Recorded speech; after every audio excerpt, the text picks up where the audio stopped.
శ్రీకృష్ణ పరబ్రహ్మణే నమః. శ్రీ గురుభ్యో నమః. శ్రీమద్భాగవత సంగ్రహము, ఏకాదశ స్కందము. అవధూత యొక్క గురువులు. చేప జిహ్వ చాపల్యానికి లోనై గాలానికి ఉన్న ఎరను మృంగి ప్రాణం పోగొట్టుకొనటం తెలుసుకున్న యోగి దుర్జయమైన జిహ్వేంద్రియాన్ని జయించటం నేర్చుకోవాలని తెలుసుకున్నాను. పింగళ అనే వేశ్య నుండి ఒక పాఠం నేర్చుకున్నాను. మిథిలా నగరవాసిని అయిన వేశ్య ఒకనాటి రాత్రి బాగా అలంకరించుకొని వీధి గుమ్మం వద్ద నిల్చుని వీటుల గురించి నిరీక్షిస్తూ ఉండేది. ఒకనాడు ధనాశచే ఇంకా గొప్ప ధనవంతుడైన వీటుడు కావాలని వచ్చిన వారినందరినీ తిరస్కరించి పంపివేసింది. అర్ధరాత్రి దాటినా తనకు నచ్చిన ధనిక వీటుడెవ్వడూ రాలేదు. ఆమె నిరాశ చెంది ఆలోచించసాగింది. ధనాశచే తాను చేస్తున్న పని ఏమిటి? అసలు తనకు ధనం ఎందుకు?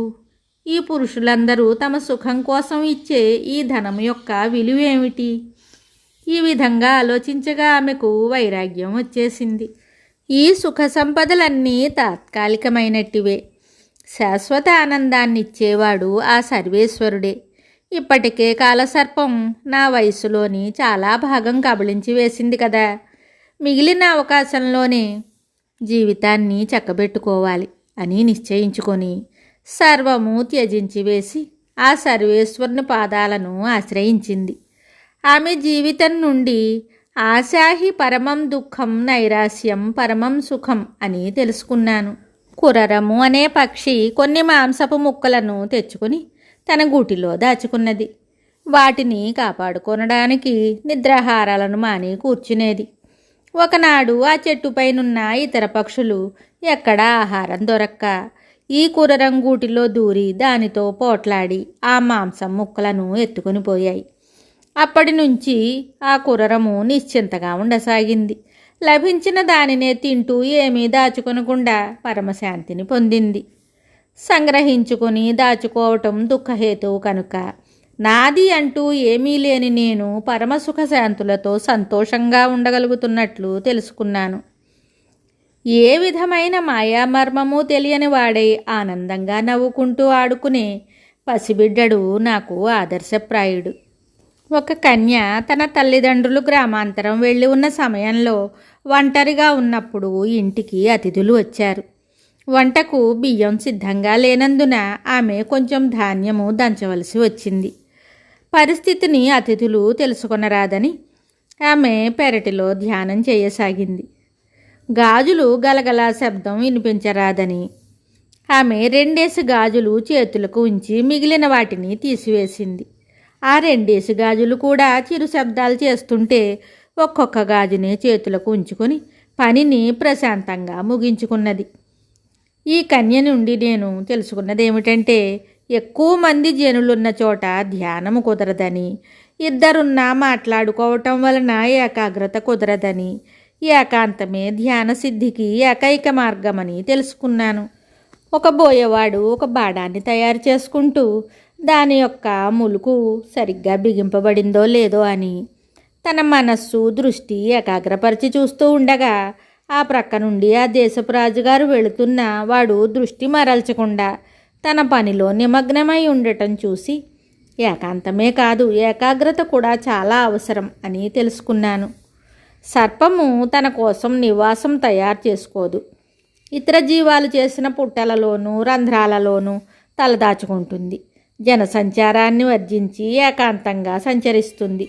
అలాగే యోగి జనసమర్థమున్న చోట్ల ఉండరాదని, స్వగృహ నిర్మాణం చేసుకునరాదని, గృహారంభోతి దుఃఖాయ, గృహం కట్టుకుంటే దుఃఖం దాపరిస్తుందని సర్పము నుండి తెలుసుకున్నాను. శాలీడు తన దేహము నుండే జిగురు పదార్థాన్ని వెలిగక్కి సన్నని దారాలుగా తీసి సుందరమైన పట్లుగా నేసి మళ్ళీ కొంతసేపటికి ఆ దారాలను తినేస్తుంది. ఈ శాలీడులాగానే పరమేశ్వరుడు తన నుండే విశ్వాన్ని వెలికితీసి మళ్ళీ కొంతకాలానికి దాన్ని తనలోనికి ఉపసంహరించుకుంటాడని తెలుసుకున్నాను. కందిరీగా గోడ మీద మట్టి గూడును కట్టి దానిలో ఒక చిన్న పురుగును పెట్టి దానిని తన మొన్నతో కుడుతూ నిరంతరం ఝంకారం చేస్తూ ఉండడం వలన ఆ మట్టిగూడులో ఉన్న పురుగు భయం చేత కందిరీగగా మారిపోవునట్లు భ్రమర కీటక న్యాయము అంటారు. ప్రేమచే గాని ద్వేషముచే కానీ భయముచే గాని నిరంతరం భగవంతుని గురించి స్మరిస్తూ ఉంటే భగవంతుని సారూప్యం పొందవచ్చని తెలుసుకున్నాను. ఇంతేకాక నా శరీరం నుండి కూడా కొన్ని పాఠాలను నేర్చుకున్నాను.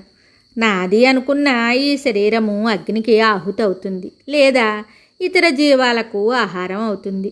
సృష్టికర్త అనేక రకాల జీవరాశులను సృష్టించి సంతృష్టి చెందక ఈ మానవ జాతిని సృష్టించి జ్ఞాన సముపార్జన చేయడానికి, తనను తెలుసుకోవడానికి వారికి బుద్ధిని ప్రసాదించాడు. కానీ కొద్ది మంది మాత్రమే బుద్ధిని సద్వినియోగపరుచుకుంటున్నారు.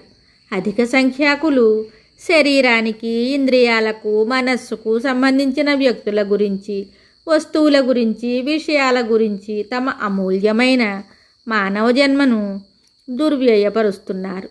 వృక్షాలు తమ జీవిత కాలంలోని అనేకమైన బీజాలను ఉత్పత్తి చేసి మళ్ళీ వృక్షాలై పుట్టినట్లు మానవుడు కర్మ బీజాలను ఉత్పత్తి చేస్తూ ఆ కర్మఫలానుభవం గురించి జన్మలెత్తుతూ ఉంటాడు. అందుచేత ఇంద్రియాలను తృప్తిపరిచే కర్మలను చేయకుండా ఏ పవిత్ర కార్యం చేయడానికి ఈ శరీరం ఇవ్వబడిందో ఆ శరీరం పతనం కాకముందే ఆ పవిత్ర కార్యాన్ని నెరవేర్చి దేహాభిమానాన్ని వీడి వివేక వైరాగ్యాలను సాధించి పరిపూర్ణ జ్ఞానంతో ఆ పరమాత్మ సాయుధ్యాన్ని పొందాలని తెలుసుకున్నాను. రాజా, నేనిప్పుడు చెప్పిన గురువుల నుండి, నా శరీరము నుండి నేర్చుకున్న పాఠాలను నిజ జీవితంలో అవలంబిస్తున్నాను. నాకు ఇప్పుడు సంపూర్ణ వైరాగ్యం అబ్బింది. నేను అనే భావం ఇప్పుడు నా మనస్సులో లేదు. నాది అనే ప్రసక్తే లేదు. ఎలాంటి కోరికలు లేవు. అందుచేతనే నేను ప్రశాంతంగా, ఆనందంగా ప్రకాశిస్తున్నట్లు మీకు కనిపిస్తున్నాను అని చెప్పిన దత్తాత్రేయ అవధూత సంగరహితుడై సమచిత్తాన్ని సాధించాడు అని శ్రీకృష్ణుడు ఉద్ధవునకు చెప్పాడు. మిగతా కథ తరువాయి భాగంలో తెలుసుకుందాము. శుభం.